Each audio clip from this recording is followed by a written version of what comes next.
পানীয় জলের সমাধান না হলে এবার ভোট বয়কটের হুমকি।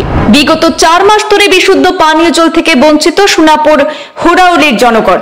জল চাই জল দাও স্লোগানে আকাশ বাতাস মুখরিত গোটা এলাকায়।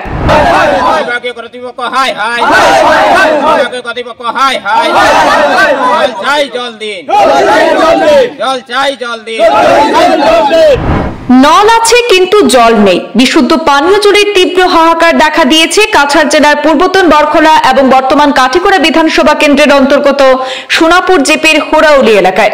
দীর্ঘ 4 মাস ধরে বিশুদ্ধ পানীয় জলের দাবি জানিয়ে আসলেও কেউ কর্ণপাত করেনি তাদের দিকে।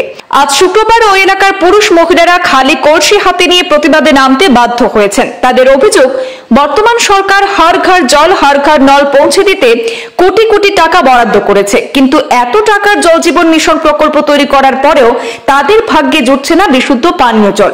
বিগত 4 মাস থেকে দাবি জানিয়ে আসলেও কর্ণপাত করার সময় নেই কারোর। বর্তমানে শুখা মরশুম থাকায় গোটা এলাকায় জলের তীব্র হাহাকার দেখা দিয়েছে। খাল বিল পুকুরের অপরিশোধিত জল পান করতে হচ্ছে জনগণকে। এতে ছোট ছোট শিশু সহ বৃদ্ধ বয়সের মানুষ নানা ধরনের রোগের শিকার হচ্ছেন। আজ শুক্রবার সংবাদ মাধ্যমে এলাকার ভুক্তভোগী জনগণ অভিযোগ করে জানিয়েছেন, কোটি কোটি টাকা নিয়মিত জল প্রকল্প তৈরি থাকা সত্ত্বেও কেন জল দেওয়া হচ্ছে না বিভাগীয় কর্তৃপক্ষের পক্ষ থেকে। যদি জল সরবরাহ নাই করা হয় তাহলে এইসব প্রকল্প তৈরি করা হলো কেন? সরকার বিশুদ্ধ পানীয় জলের ব্যবস্থা করে দিতে কোটি কোটি টাকা বরাদ্দ করলেও বাস্তবে বিশুদ্ধ পানীয় জলের ছিটে ফোঁটাও তাদের ভাগ্যে জুটছে না।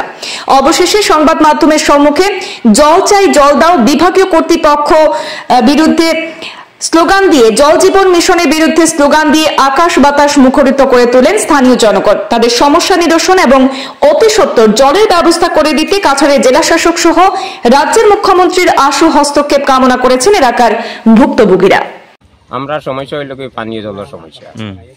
আমরা বিগত এই পিএইচটা চালু হয়েছে 3-4 মাস থেকে আমরা এই সাইডের কাজটা হইয়া তারা জল দিত। এই জায়গার নাম কি? সোনাপুর হুরাউলি। বিভিন্ন সময় আমরা তারার লগে দেখা সাক্ষাৎ করছি, করিয়া তারার লগে আমরা কইছি যে রমজান মাসের কারণে আমরা কাজ করি, রমজান মাসও জল উঠাইন দেও। আমরা 3-4 কিলোমিটার আটিয়ে গিয়ে আমরা মহিলারা জল আনে, এটা দেখিয়া বারবার তারারে আমরা জানাইছি পিএইচি দ্বারা জল উঠায় দে। তারা খালি কয় দিব দিব, একদিন দে 2 কলস আয় না আমরা এটার জল। এই যে মানে 200 পরিবার আছে এই জায়গার, 200 পরিবারের উপরে হইব মানুষ, কিন্তু তারা একটাও জল পায় না। না পাইয়া তারা ব্যর্থ। এখন রমজান মাসের দিন আমরা তো জল খাইতে লাগবো। তারা 3 কিলোমিটার 4 কিলোমিটার আটিয়ে গিয়ে জল আনে। আমি বারবার মানে আমরা কয়েকজনে তারারে জল করছি জলটা দেন না। কারে কইছিলা? ওই যারা এখানে জল উঠায় স্টাফ করে। তে কোনো আশ্বাস আমরা পাইছি না। না পাইয়া আমি 1 মাস ওইতো না, আমি বিভাগীয় একজন ইঞ্জিনিয়ারের লগে কথা কইছি। কথা করার পরে তাই আমার একটা আশ্বাস দিছিল যে আমরা দেখব এখানে জল আয় না খেনে। আজকে 1 মাস বিগত হয়ে গেছে, কোনো আমরা সাহারা পাইছি না। না পাইয়া এখন তো আমরা আর কিতা করবো। আমরা গ্রামবাসী একত্রিত হয়েছি, ওইয়া কইছি একটা প্রতিবাদ করা দরকার। আমরা এখন ও আপনার মাধ্যমে মিডিয়ার মাধ্যমে আমি জানাইয়া আসাম সরকার বা বিভাগীয় কর্তৃপক্ষ যারা আছে আর কি, তারা আমরা এই সমস্যার সমাধানটা করিয়া দিতে পারেনি। এই এলাকার মানুষে আজকে প্রায় 3-4 মাস ধরে আমরা জল পাই না।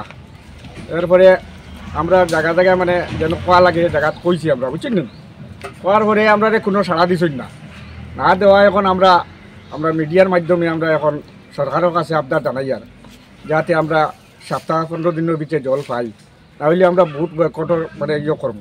আমরা এখানে জলের সমস্যা, আমরা সোনাপুর হুরাউলি পড়ছি, তখন আমরা পিএসিটা হইল ডিসপুর।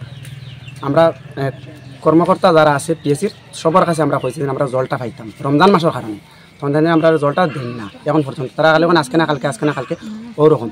এখন প্রায় বিগত 4 মাস হইতেছে টোটাল মিলাইয়া দিন আমরা লাইনটা ক্লিয়ার, কিন্তু আমরা তারা জলটা দেয় না।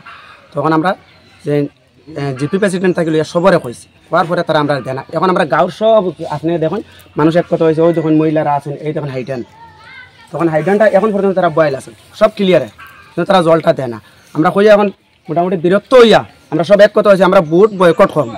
আমরা যদি জলটা পাই না ইলেকশনের আগে, আগামী পঞ্চায়েত ইলেকশন আছে, তখন আমরা এই ভোটটা বয়কট করবো। আমরা সব এক কথা না নিবা, সব এক কথা আছে।